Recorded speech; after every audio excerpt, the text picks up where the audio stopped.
Marcus Rashford to Aston Villa. Here we go. He's off the books. Not completely. We're paying 75% of his wages. There is a buyout clause. Marcus going to Aston Villa. How did we get here? Have you been paying attention? You know exactly how we got here, sir. This has been coming all together for a while now. And it really kind of came to a head right after our new manager, Ruben Amorim, decided to join. You know, poor bastard. What were you thinking? He came in, and as soon as he did, Marcus went to the presser and said, hey, I need a new challenge. And then he was in the squad. He was out of the squad. There were training issues. Not the first time. We heard from our boy.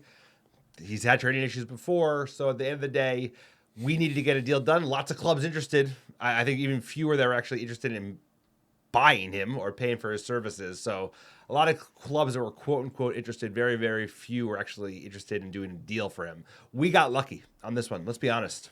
We got lucky because Aston Villa, all of a sudden the Saudis came with a flyer, bought their most promising up and coming striker for big money. You know, good for him. Go get that bag, son. Good for you. And they needed somebody. And they're like not doing quite as well as they did last year. There's a lot of more teams, pushing up to that top 4 spot.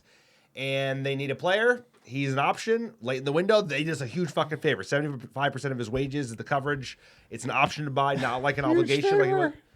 Dude, nobody wanted him. Nobody wanted Marcus Rashford. So they did do us a huge favor because he could otherwise be on the bench doing fuck all, and we'd pay all of his wages. So I don't think he's going to hit the ground running, even though this team is playing much better than we are. But he still has to play in the EPL.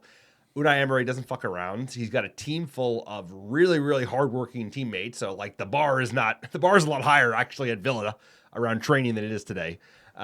So I hope it's successful, but I think he's going to be back in the summer playing for Manchester United because I don't think they're buying him for 40 million pounds. Look, they got the money. So 40 million to us is not 40 million to them. I do agree with you. So for me, the Marcus Rashford drama, it's kind of like you don't really care how you got here, but you got here, right? And I think we're here. I think both parties should not feel great about this at the end of the day, right? If you take a Marcus won't play, the manager and him won't get along, and we just got to get his wages off the books view of it, then yes, it's a win. But if you take it from the fact that he was an academy lad who came up, who the club, I'm sure the club didn't do that great of a job in certain things, but I'm also sure Marcus didn't do that great of a job in certain things. And to get to this point is definitely sad because we will not get a better player than him at 9 that we needed the rest of the season. And the fact that we're selling him and we currently, as of February 2nd, do not have a replacement, that's a problem. So, yeah, I just think you don't get rid of Marcus Rashford if you don't have the replacement. And he should not be so far gone where he can't play for us. I'd like to know more about what happened or why the manager won't play him. Look, I trust Ruben Amorim, but it does seem like a little bit of I thought there was going to be huffing and puffing. And then we wouldn't sell him. And then Rashford would just be resigned to the fact of working his way back in the team. And we'd see him at some point in the second half of the season. I think that was the best case scenario for Manchester United because we're not going to get a replacement for Marcus. And ultimately, like Marcus Villa, like this isn't an upgrade for him realistically, if you think about it. Like Aston Villa this season is an upgrade to Manchester United, but Manchester United is one of the most coveted clubs in the world, and this is a step down.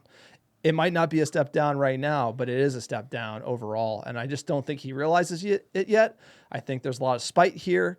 I think the manager went too far. I think Marcus went too far, and I think maybe he comes back in the summer and maybe they make good, but I just do not see how this move isn't just like an FU type of short-sighted move from Marcus Rashford because he should be working back in the team and him and Ruben Amorim should reconcile their differences and we would be better for it if that was the case. Yeah, we would, but that's not the case because he made his own bed. He decided to go to the press as soon as the manager showed up, and that was his decision. It wasn't Ruben Amorim's. It was his. He's 27 years old. It's not his brother or his agent. It's his. He's an adult. He's not a kid anymore. He's not 17. So at the end of the day, he decided to go public and say, fuck this, I'm good. I want a new challenge. But he's not thinking clearly. That's what I'm saying. He's not making good decisions. I'm not saying he is, but at the end of the day, he's a grown-ass man, and he's an adult. I know, but like you're going to put him and his brother on like such a pedestal where they're not going to pedestal, but they have autonomy. They have bodily autonomy. They have to make their own fucking decisions. But like I do feel like I back Amorim to the hilt, and I don't buy. I think Marcus Rashford has been bluffing. You can see it. He went to New York,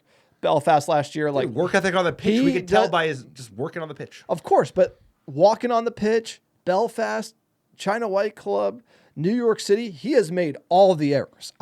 He has no leg to stand on. But Amorim and the club went scorched earth to get rid of him, and I just don't know if that is the best. What's the alternative option? Try to get him on side. They did in some way. They did.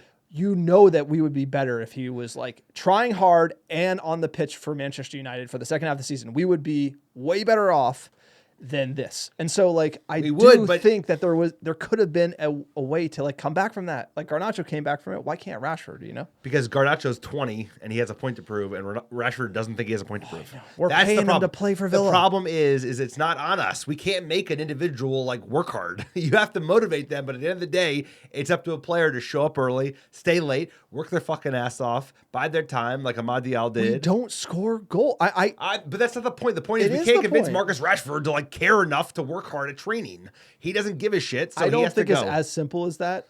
He had a problem under Eric Ten Hag, who we all don't like now. Amorim's right. Amorim's 100% right.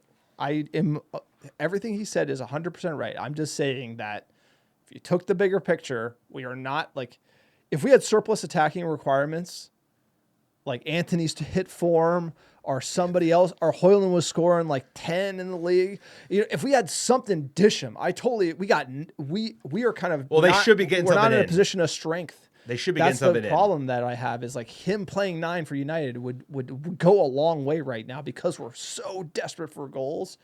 And to dish him is like a very bold strategy because we got no other options and nobody's scoring goals. And so we have 24 hours left in the January transfer window, so hopefully by the time you're seeing this, it's all wrapped up. I mean, that's the thing. I don't think Manchester United front office were prepared for this deal to happen because basically there's nobody who was interested until this happened from a flyer, right? Because Villa all of a sudden found themselves $80 million in their pockets. They had to replace a player. He's an option. They could take a punt. Okay, we'll cover the details. 75% of his wages. That could go to 90% if they hit certain achievements. There's a £40 million buy option at the end of the season. It's an option, not an obligation. Not like the Sancho deal. And at the end of the day, you're right. But like, I think we basically got caught flat-footed. We didn't expect this deal to happen. We expected to stick with Marcus Rashford. All of a sudden, Villa was hot to trot. 2 days ago. Yes, I agree. They moved fast and we're like, we're not ready. Because I think if they knew this 2 weeks ago. We're the losing party in the deal. It's like not because Marcus Rashford was not going to be playing next week anyway, brother. Okay. I have slated Marcus, and I think the right move for him is to leave Manchester United. But I think the right way for him to move is on a permanent deal in the summer because we don't have any other option. I'm just saying this deal now hurts us. All we're getting is $300K a week off the books, which just helps like Ineos and PSR. It doesn't help us on the field. It's not like we're not getting upfront loan fee. Like, and we have nobody who can score goals or not even a prayer that he can make up with Amorim. I'm just saying, like, I just don't see the silver lining for us this season. Like, he was a punt that he could come back and like affect the team. Now we got nobody.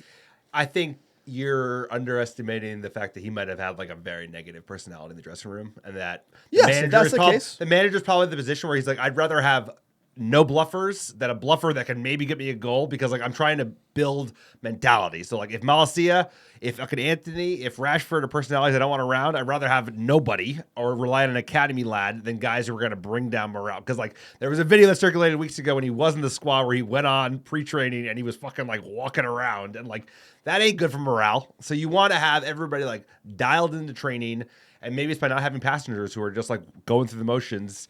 Even like Casemiro now, it's like you probably don't want players who are just like, fuck it, I'm making $300K a week. I just got to show up. We want like hard-nosed, like die in the wool. Like who wants to prove it now? And I think maybe that didn't compute with what he wants. If that's the case, this is the right move. Like I completely agree. If he is so toxic for the locker room and the manager, like he had to go. And for some reason, Amorim's talking like that. I just would like to hear some details of like the issues. I would like he'll leave United one day and it'll all come out 100%. Like right, it won't come out now because everyone's playing nice because he's still technically on the books. But I think we do like I think you're right. This was a bold move to push him out. Like Amorim was like, Restart. that could come from Ineos. Like, hey, get rid of him. I don't know what it is. I don't know where it's coming from or why, but it just seems like United was a hard no, and I'm like surprised, like how much we wanted him gone. Now, there have been red flags for years, sir. I think it's like we all wanted Marcus Rashford to work out. He's a specimen. He can. No, he's a physical specimen. Like his pace. He's like exactly. And do I think it's going to work out for him at Villa? No. I don't. You know why? Because he didn't reconcile with Amorim, and he didn't come back and try hard, and he wasn't humble. He actually got rewarded. And if he goes to Villa, he's going to get absolutely murdered by Unai Emery. So let it all play out, and we'll see who's right and who's wrong at the end of the day, because he has the incentive to play well for Villa, and it's a sad thing to see. But let us know what you think in the comments below. Please like, subscribe to the American Red Devils on YouTube, and we'll catch you in the next video.